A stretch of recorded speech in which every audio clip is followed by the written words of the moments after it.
The Mandalorian continues to be the jewel in Star Wars' crown, though it seems like the show might be at a crossroads, with a big question looming over its shoulders. Will a visit to Mandalore be worth it in Season 3? Honestly, I think it will. Ever since the end of Season 2, fans have been clamoring to know what happens next in this epic saga. You've got Grogu returning with his new powers. I'll see you again. I promise.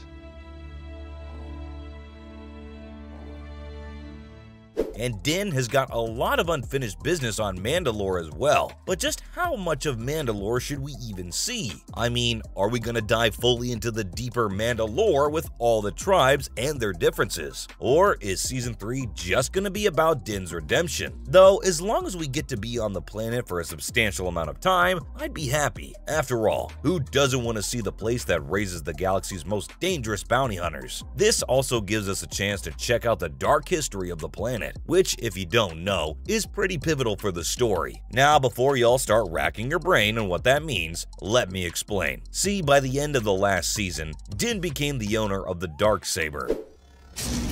Maybe the Darksaber belongs in someone else's hands, but belongs to me. Now, thanks to his new toy, it gives him the right to become the new ruler of Mandalore. With that in mind, you have to wonder, how does it make sense to have Din gain possession of the Darksaber without referencing Mandalore at all? The Darksaber doesn't have power. The story does.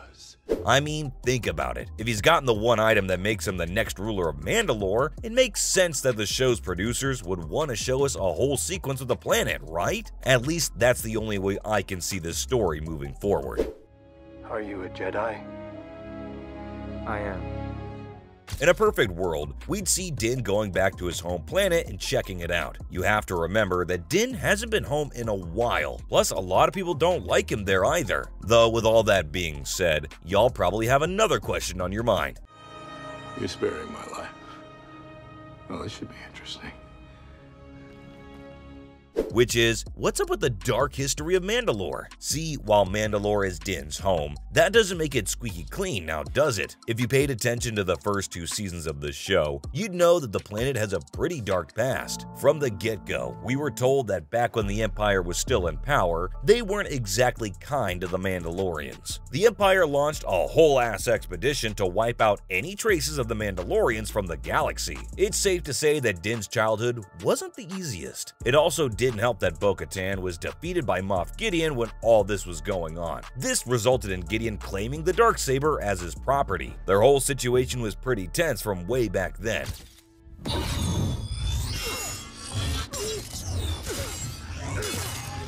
Now that the Darksaber is back in the mix, things are gonna get spicy in the show. The best part is, an old face finally has a chance to make an appearance on the show. I'm talking about none other than Bo-Katan. The last we heard from Bo-Katan was when she lost the Darksaber to Moff Gideon. Since then, the show's been building up to this epic battle that's supposed to take place between Katan and Din. Now, it's a pretty well-known fact that Bo-Katan wants to stake her claim as the ruler of Mandalore. I am Bo-Katan of Clan Kryze. I was born on Mandalore and fought in the Purge.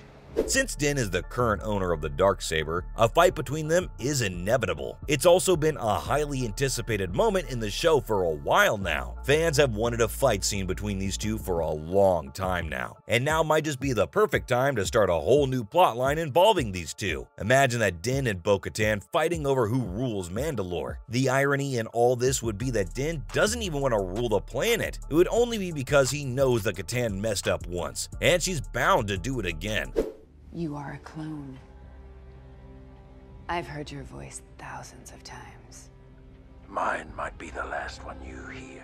All I can say is the show is about to get a whole lot more interesting. However, you might be wondering, is a battle between Din and Bo-Katan something we want to see? The answer is yes, we do! See, on one hand, we have Din, who's made a name for himself as one of the best bounty hunters in the galaxy. In other words, he managed to out-Boba Fett Boba Fett. That's no small feat. Also, the fact that he managed to get his hands on the Darksaber in the first place tells us that he's gotten pretty damn powerful. So what happens when two beefed-up characters on a show meet up? Well, more often than not, they end up in an epic battle to the death. Plus, as I mentioned before, Bo-Katan has already gotten a taste of what it's like to have the Darksaber. I accept this sword for my sister, for my clan, and for all of Mandalore. In case you've forgotten, she had the saber before Din and was the ruler of Mandalore before everything with the Empire went down. With the dark saber restored to me, Mandalore will finally be within reach.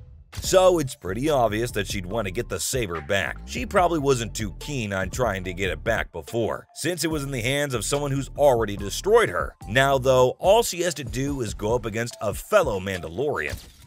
Used to belong to Bo-Katan. Yes, I know you've been traveling with Bo-Katan. A friendly piece of advice. Assume that I know everything. Plus, since Din isn't the most popular person in Mandalore, she has the power of the people on her side. With all these factors in play, I have to say, it makes for a very interesting season for the show. However, there's still one last question we need to answer. That is, whether this potential battle will take away from the Mandalore we all want to take in. See, we already know that we're going to see a whole lot of our favorite planet in this next season. However, now that there's a chance that Din and Bo-Katan might go all ham on each other, you have to wonder whether that'll prevent us from being able to fully experience the lore behind the planet.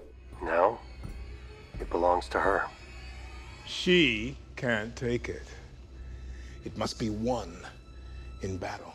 That's certainly a very real possibility. We might get sidetracked in trying to finish up that plotline and never get to explore the dark past that we've been so mercilessly teased about. For instance, what about all the other tribes? Or the fact that Din has to quote-unquote repent for taking off his helmet. You need to remove your helmet if I am to save you.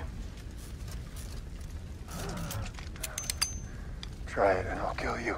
Oh, and let's not forget, in what would be a wild twist, Grogu could become a Mandalorian too. After all, even though Bo-Katan insists you have to be born on the planet to be one, other people would disagree. Besides, the writers have done a pretty good job of keeping multiple plot lines going at the same time. I'm not gonna lie, there have been times when I've been skeptical of whether or not the show's flowing in the way it should.